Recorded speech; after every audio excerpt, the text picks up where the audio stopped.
चलिए हम लोग अब चैप्टर 12 है। जी हाँ, चैप्टर 12 मिनरल न्यूट्रिशन का डिस्कस कर लेते हैं।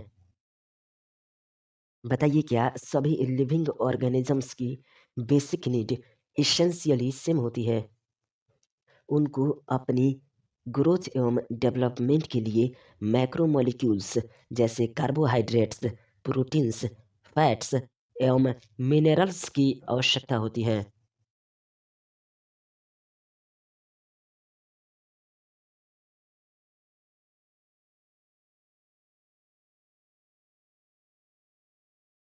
जी हाँ, सभी लिविंग ऑर्गेनिजम्स की बेसिक नीड इसेंशियली सेम होती है। उनको अपनी ग्रोथ एवं डेवलपमेंट के लिए मैक्रोमोलिक्यूल्स जैसे कार्बोहाइड्रेट्स, प्रोटीन्स, फैट्स एवं मिनरल्स की आवश्यकता होती है। यह chapter mainly inorganic plant nutrition पर केंद्रित है। इस चैप्टर में आप प्लांट की ग्रोथ एवं डेवलपमेंट के लिए एसेंशियल एलिमेंट्स को पहचानने के मेथड्स तथा उनकी एसेंशियलिटी निर्धारित करने वाली क्राइटेरिया की स्टडी करेंगे।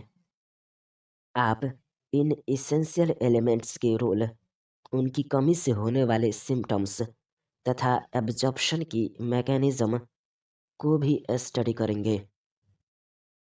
बायोलॉजिकल नाइट्रोजन फिक्सेशन के मैकेनिज्म के सिग्निफिकेंस को भी इस चैप्टर में इंट्रोड्यूस्ड किया गया है। रिवाइज कीजिए 12.1 methods to study the mineral requirements of plants को। किसने और कब और कहाँ के साइंटिस्ट ने सबसे पहले डेमोंस्ट्रेट किया कि defined nutrient solution that is soil free में प्लांट को मैच्योरिटी तक ग्रो किया जा सकता है?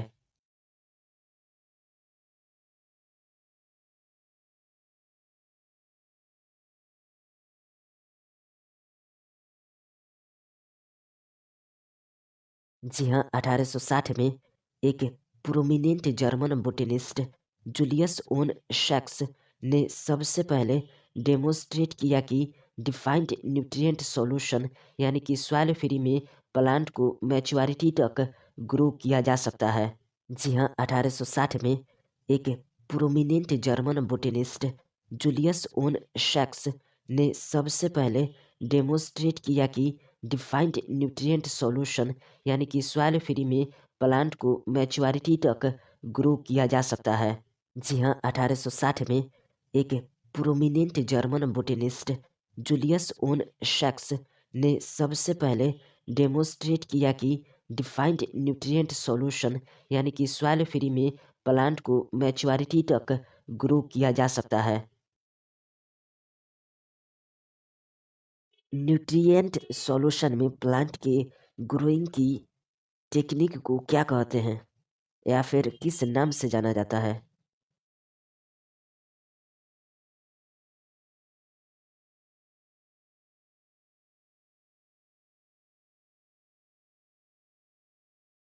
जी हाँ, न्यूट्रिएंट सॉल्यूशन में प्लांट की ग्रोइंग की टेक्निक हाइड्रोपोनिक्स के नाम से जानी जाती है। इसके बाद प्लांट के लिए मिनरल न्यूट्रिएंट्स की आवश्यकता को डिटरमाइन करने के लिए इम्प्रूव मेथड प्रयोग में लाए गए। जी हाँ, न्यूट्रिएंट सॉल्यूशन में प्लांट की ग्रोइंग की टेक्निक हाइड्रोपोनिक्स के नाम से जानी जाती है। इसके बाद प्लांट के लिए मिनरल न्यूट्रिएंट्स की आवश्यकता को डिटरमाइन करने के लिए इम्प्रूव मेथड प्रयोग में लाए गए। इन सभी मेथड्स का निष्कर्ष soil free defined mineral solution में प्लांट्स को उगाना है। इन मेथड्स में प्यूरिफाइड वाटर तथा मिनरल न्यूट्रिएंट साल्ट की आवश्यकता होती है। क्या आप एक्सप्लेन कर सकते हैं कि यह इतना इसेंशियल क्यों है? सीरीज ऑफ एक्सपेरिमेंट के बाद पौधे की ग्रोथ के लिए एक सुटेबल मिनरल सॉल्यूशन प्राप्त होता है, जिसके अंतर्गत प्लांट्स की रूट को न्यूट्रिएंट सॉल्यूशन में डुबाया गया और उसमें एक एलिमेंट को डाला और हटाया गया तथा अलग-अलग कंसंट्रेशन दी गई। इस मेथड के द्वारा एसेंशियल एलिमेंट को आइडेंटिफाई किया गया और उनकी कमी से होने वाले सिम्पटम्स की खोज की गई। 3 वेजिटेबल्स की एग्ज़ाम्पल बताइए जिसका कमर्शियल प्रोडक्शन के लिए हाइड्रोपोनिक्स टेक्निक का प्रयोग किया जाता है।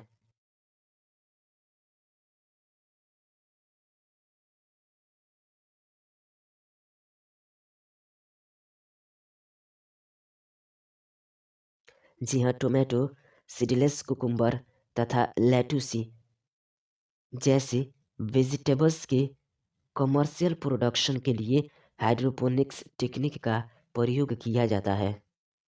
जी हाँ, टोमेटो, सीडलेस कुकुम्बर तथा लेटुसी जैसे वेजिटेबल्स के कमर्शियल प्रोडक्शन के लिए हाइड्रोपोनिक्स टेक्निक का प्रयोग किया जाता है।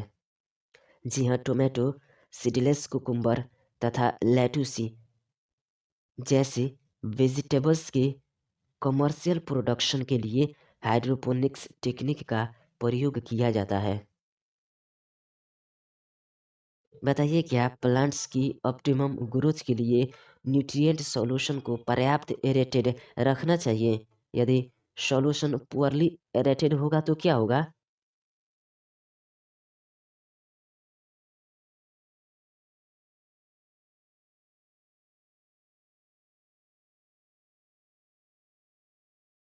जी हाँ, प्लांट्स की ऑप्टिमम ग्रोथ के लिए न्यूट्रिएंट सॉल्यूशन को पर्याप्त एरेटेड रहना चाहिए।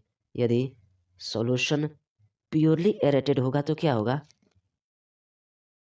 हाइड्रोपोनिक्स की टेक्निक को नीचे फिगर में दर्शाया गया है। बताइए क्या figure 12.1 diagram of a typical setup for nutrient solution culture में क्या आपको funnel for adding water and nutrients की लेबलिंग दिख रही है? कॉटन की,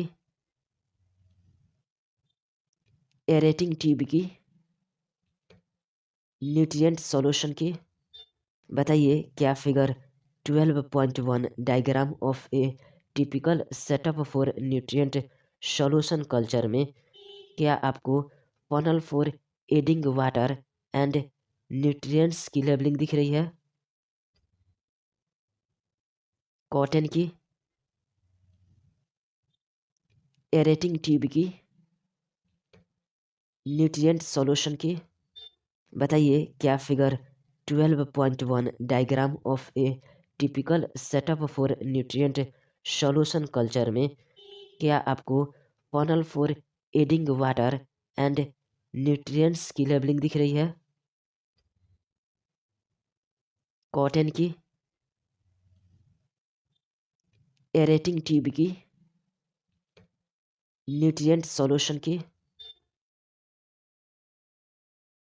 फिगर 12.2 हाइड्रोपोनिक प्लांट प्रोडक्शन में plants are grown in a tube or through placed on a slight incline.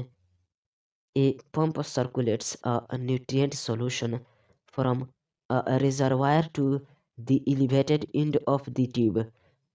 The solution flows down the tube and returns to the reservoir due to gravity. In set shows a plant whose roots are continuously bathed in aerated nutrient solution. The arrow indicates the direction of the flow. बताइए क्या आपको इस figure में nutrient solution और pump की labelling दिख रही है? रिवाइज कीजिए 12.2 इसेंशियल मिनरल एलिमेंट्स को। सोइल में उपस्थित अधिकांश मिनरल रूट के द्वारा पौधे में प्रवेश कर सकते हैं। Are you agree with this?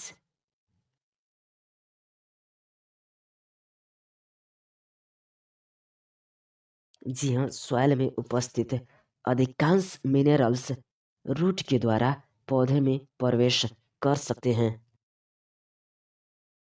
वास्तव में खोजे गए 105 एलिमेंट्स में से कितना एलिमेंट्स डिफरेंट प्लांट्स में पाए जाते हैं?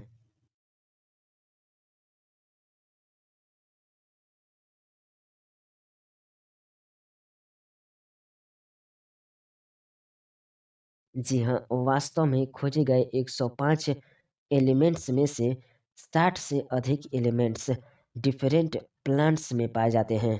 जी हाँ, वास्तव में खोजे गए 105 एलिमेंट्स में से 60 से अधिक एलिमेंट्स डिफरेंट प्लांट्स में पाए जाते हैं। जी हाँ, वास्तव में खोजे गए 105 एलिमेंट्स में से 60 से अधिक एलिमेंट्स डिफरेंट प्लांट्स में पाए जाते हैं। कुछ प्लांट स्पीसीज में सेलेनियम तथा कुछ में गोल्ड भी एक्युमुलेट रहता है। कुछ पौधे जो न्यूक्लियर टेस्ट वाले एरिया के समीप ग्रो करते हैं वो रेडियो एक्टिव एस्ट्रोनशियम लेते हैं। प्लांट में मिनरल्स की बहुत कम कंसंट्रेशन यानी कि 10 टू द पावर -8 ग्राम पर ml को भी डिटेक्ट करने की टेक्निक उपलब्ध है। क्या सभी डाइवर्स मिनरल एलिमेंट्स जो प्लांट में पाए जाते हैं, फॉर एग्जाम्पल ऊपर दिए गए गोल्ड एवं सेलेनियम प्लांट के लिए आवश्यक हैं? हम यह कैसे डिसाइड करें कि प्लांट्स के लिए कौन इसेंशियल है, कौन नहीं है? रिवाइज कीजिए 12.2.1 क्राइटेरिया फॉर इसेंशियलिटी को। किसी एलिमेंट की इसेंशियलिटी को निर्धारित करने के लिए क्राइटेरिया बताइए।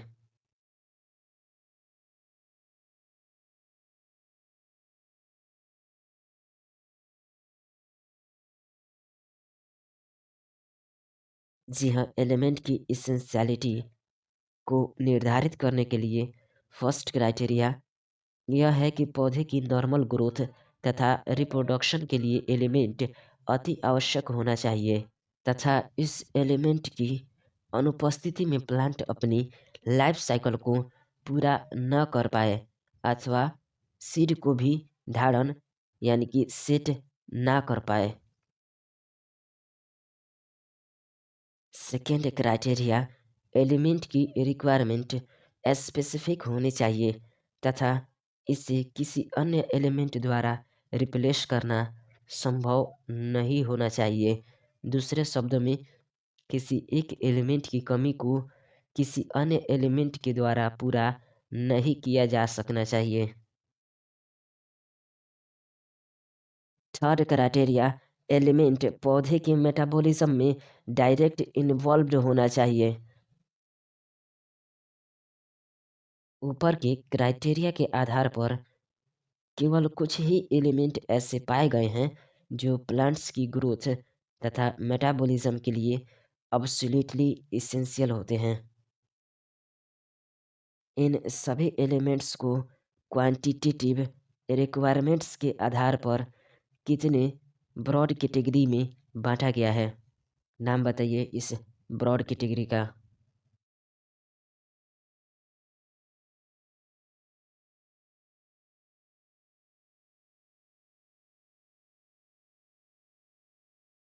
जी हाँ, इन सभी एलिमेंट्स को क्वांटिटेटिव रिक्वायरमेंट्स के आधार पर दो ब्रॉड कैटेगरी में बांटा गया है, मैक्रो न्यूट्रिएंट्स और माइक्रो न्यूट्रिएंट्स।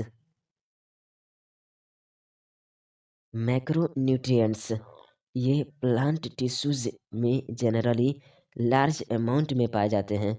अमाउंट बताइएगा।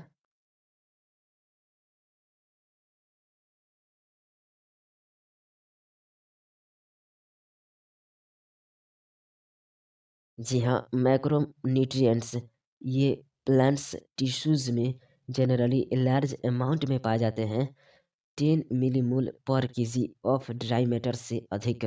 जी हाँ, मैक्रो न्यूट्रिएंट्स ये प्लांट्स टिश्यूज में जनरली लार्ज अमाउंट में पाए जाते हैं, 10 मिलीमोल पर केजी ऑफ ड्राई मैटर से अधिक। जी हाँ, मैक्रोन्यूट्रिएंट्स ये प्लांट्स टिश्यूज में जनरली लार्ज अमाउंट में पाए जाते हैं। 10 मिलीमोल पर केजी ऑफ ड्राई मैटर से अधिक।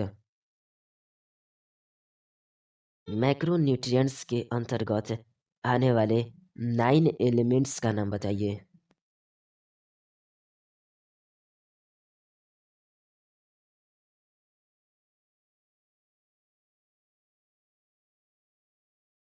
इसका न्यूमोनिक्स हमने तैयार किया है कि कहो NPS, PCM, कहो NPS, PCM, कहो NPS, PCM, कहो NPS, PCM, कहो NPS, PCM, कहो NPS, PCM, कहो मतलब CHO मतलब कार्बन हाइड्रोजन ऑक्सीजन, NPS मतलब नाइट्रोजन फास्फोरस सल्फर, PCM मतलब पोटेशियम कैल्शियम मैग्नीशियम। जी हाँ, मैक्रोन्यूट्रिएंट्स के अंदर आने वाले 9 elements carbon hydrogen oxygen nitrogen phosphorus sulphur potassium calcium तथा मैग्नीशियम है। जी हाँ, मैक्रोन्यूट्रिएंट्स के अंदर आने वाले 9 elements carbon hydrogen oxygen nitrogen phosphorus sulphur potassium calcium तथा मैग्नीशियम है। जी हाँ, मैक्रोन्यूट्रिएंट्स के अंदर आने वाले 9 elements carbon hydrogen oxygen nitrogen phosphorus sulphur potassium calcium तथा मैग्नीशियम है। इनमें से कार्बन हाइड्रोजन तथा ऑक्सीजन मुख्यतः किससे प्राप्त होते हैं, जबकि दूसरे सॉइल से मिनरल न्यूट्रिशन की तरह एब्जॉर्ब किए जाते हैं।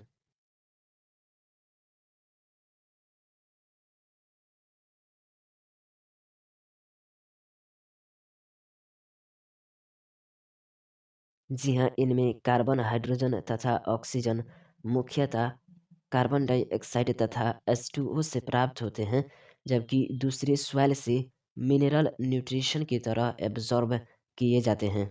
जी हाँ, इनमें कार्बन हाइड्रोजन तथा ऑक्सीजन मुख्यतः कार्बन डाइऑक्साइड तथा H2O से प्राप्त होते हैं, जबकि दूसरे सॉइल से मिनरल न्यूट्रिशन की तरह एब्जॉर्ब किए जाते हैं।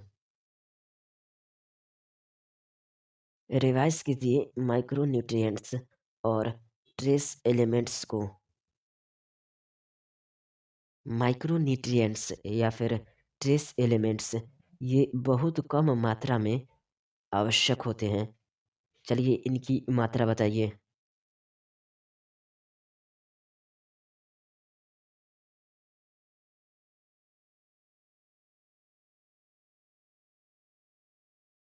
जी हाँ, माइक्रोन्यूट्रिएंट्स या ट्रेस एलिमेंट्स ये बहुत कम मात्रा में यानी कि 10 मिलीमोल पर केजी ऑफ ड्राई मैटर से कम आवश्यक होते हैं। जी हाँ, माइक्रोन्यूट्रिएंट्स या ट्रेस एलिमेंट्स ये बहुत कम मात्रा में यानी कि 10 मिलीमोल पर केजी ऑफ ड्राई मैटर से कम आवश्यक होते हैं। जी हाँ, माइक्रोन्यूट्रिएंट्स या ट्रेस एलिमेंट्स ये बहुत कम मात्रा में यानी कि 10 मिलीमोल पर केजी ऑफ ड्राई मैटर से कम आवश्यक होते हैं। माइक्रोन्यूट्रिएंट्स के अंतर्गत आने वाले 8 एलिमेंट्स का नाम बताइए।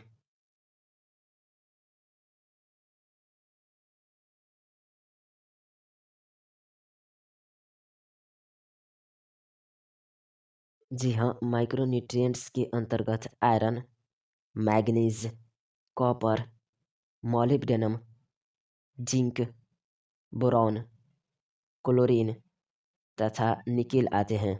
जी हाँ, माइक्रोन्यूट्रिएंट्स के अंतर्गत iron, manganese, copper, molybdenum, zinc, boron, chlorine तथा निकेल आते हैं।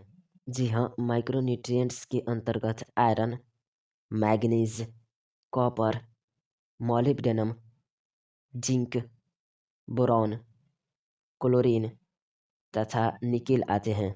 जी हाँ, माइक्रोन्यूट्रिएंट्स के अंतर्गत iron, manganese, copper, molybdenum, zinc, boron, chlorine तथा निकेल आते हैं।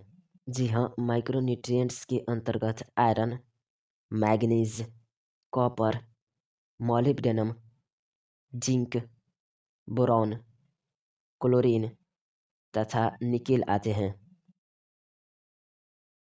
बताइए एसेंशियल एलिमेंट्स कितने होते हैं?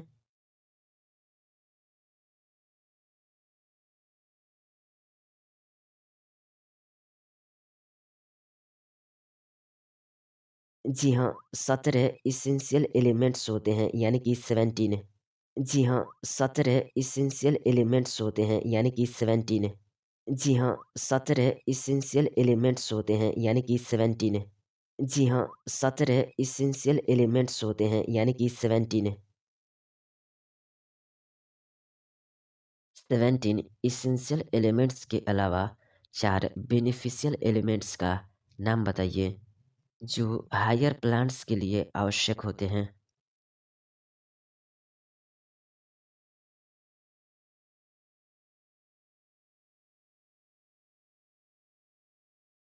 जी हाँ, 17 एसेंशियल एलिमेंट्स के अलावा कुछ बेनिफिशियल एलिमेंट जैसे सोडियम, सिलिकॉन, कोबाल्ट तथा सेलेनियम हायर प्लांट्स के लिए आवश्यक होते हैं। Beneficial elements sodium, silicon, cobalt तथा सेलेनियम है। Beneficial elements sodium, silicon, cobalt तथा सेलेनियम है। Beneficial elements sodium, silicon, cobalt तथा सेलेनियम है। Beneficial elements sodium, silicon, cobalt तथा सेलेनियम है। एसेंशियल एलिमेंट्स को भी उनके डाइवर्स फंक्शंस के आधार पर 4 ब्रॉड कैटेगरीज में बांटा जा सकता है। ये कैटेगरीज बताइए।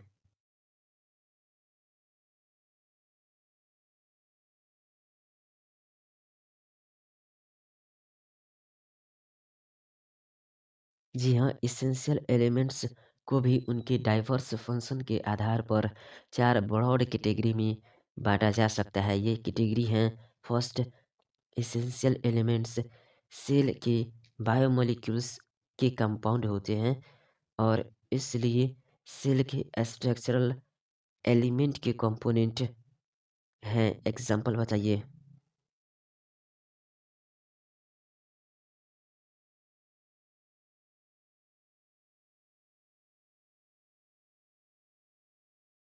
जी हाँ, ऐसे एलिमेंट्स जो सेल के बायोमोलिक्यूल्स के कंपोनेंट होते हैं और इसलिए सेल के स्ट्रक्चरल एलिमेंट के कंपोनेंट हैं।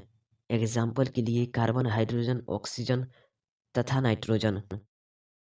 जी हाँ, carbon, hydrogen, oxygen and nitrogen. जी हाँ, carbon, hydrogen, oxygen and nitrogen. जी हाँ, carbon, hydrogen, oxygen and nitrogen. Second category ऐसे इसेंशियल एलिमेंट्स जो प्लांट्स में एनर्जी रिलेटेड केमिकल कंपाउंड्स के कंपोनेंट हैं। एग्जाम्पल के लिए क्लोरोफिल में मैग्नीशियम तथा एटीपी में फास्फोरस। जी हाँ, जी हाँ, क्लोरोफिल में मैग्नीशियम और एटीपी में फास्फोरस। जी हाँ, क्लोरोफिल में मैग्नीशियम और एटीपी में फास्फोरस। जी हाँ, क्लोरोफिल में मैग्नीशियम और एटीपी में फास्फोरस। थर्ड, इसेंशियल एलिमेंट जो एंजाइम्स को एक्टिवेट या इनहिबिट करते हैं। एग्जाम्पल बताइएगा इसका।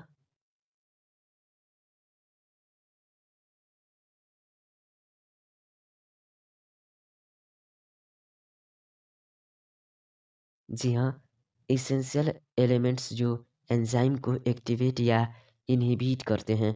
एग्जाम्पल के लिए मैग्नीशियम 2+, राइबोलोज, बाइफॉस्फेट, कार्बोक्सिलेज, ऑक्सीजनेज तथा फॉस्फोफिनॉल पाइरूवेट कार्बोक्सिलेज दोनों के लिए एक्टिवेटर है।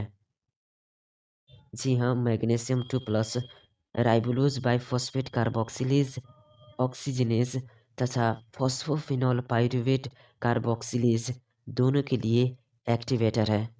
जी हाँ, magnesium 2 plus राइबोलोज biphosphate carboxylase oxygenase तथा फॉस्फोफिनॉल पाइरूवेट कार्बोक्सिलेज दोनों के लिए एक्टिवेटर है। जी हाँ, magnesium 2 plus राइबोलोज biphosphate carboxylase oxygenase तथा फॉस्फोफिनॉल पाइरूवेट कार्बोक्सिलेज दोनों के लिए एक्टिवेटर है। राइबोलोज बाइफॉस्फेट कार्बोक्सिलेज ऑक्सीजनेज तथा फॉस्फोफिनॉल पाइरूवेट कार्बोक्सिलेज दोनों के लिए एक्टिवेटर का नाम बताइए।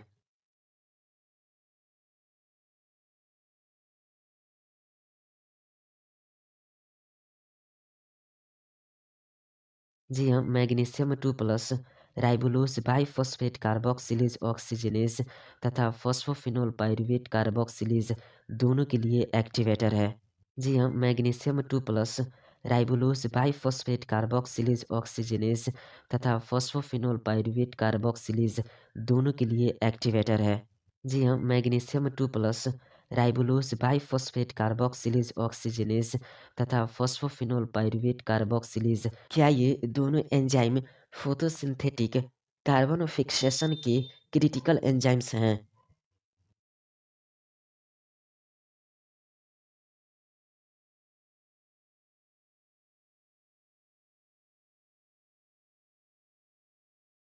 जी हाँ, मैग्नीशियम 2 प्लस से एक्टिवेट होने वाले राइबोलोज बाइफॉस्फेट कार्बोक्सिलेज ऑक्सीजनेज तथा फॉस्फोफिनोल पाइरूवेट कार्बोक्सिलेज दोनों एंजाइम फोटोसिंथेटिक कार्बन फिक्सेशन के क्रिटिकल एंजाइम्स हैं। जी हाँ, मैग्नीशियम 2 प्लस से एक्टिवेट होने वाले राइबोलोज बाइफॉस्फेट कार्बोक्सिलेज ऑक्सीजनेज तथा फॉस्फोफिनोल पाइरूवेट कार्बोक्सिलेज दोनों एंजाइम फोटोसिंथेटिक कार्बन फिक्सेशन के क्रिटिकल एंजाइम्स हैं। जी हाँ, मैग्नीशियम 2 प्लस से एक्टिवेट होने वाले राइबोलोज बाइफॉस्फेट कार्बोक्सिलेज ऑक्सीजनेज तथा फॉस्फोफिनोल पाइरूवेट कार्बोक्सिलेज दोनों एंजाइम फोटोसिंथेटिक कार्बन फिक्सेशन के क्रिटिकल एंजाइम्स हैं। नाइट्रोजन मेटाबॉलिज्म के समय अल्कोहल डिहाइड्रोजिनेज के लिए कौन एक्टिवेटर है तथा नाइट्रोजिनेज के लिए कौन एक्टिवेटर है?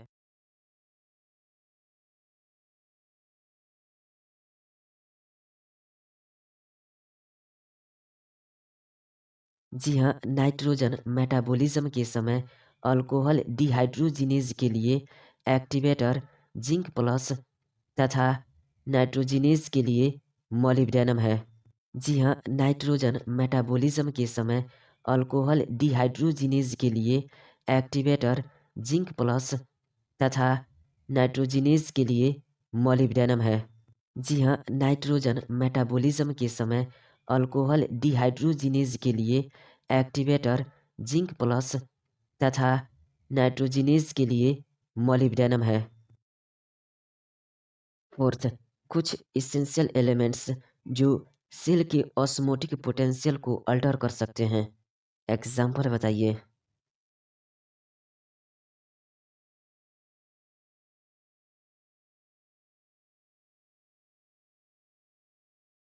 जी हाँ, कुछ इसेंशियल एलिमेंट्स सेल के ऑस्मोटिक पोटेंशियल को अल्टर कर सकते हैं। स्टोमाटा की ओपनिंग तथा क्लोजिंग में पोटेशियम इम्पोर्टेंट रोल प्ले करता है।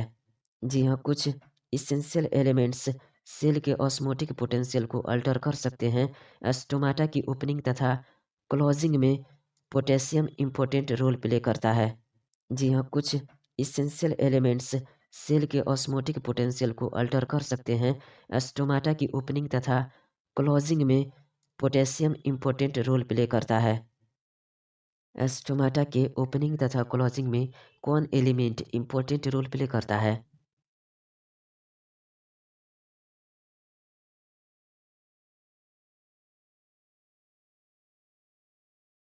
जी हाँ, स्टोमाटा के ओपनिंग और क्लोजिंग में पोटेशियम इम्पोर्टेंट रोल प्ले करता है।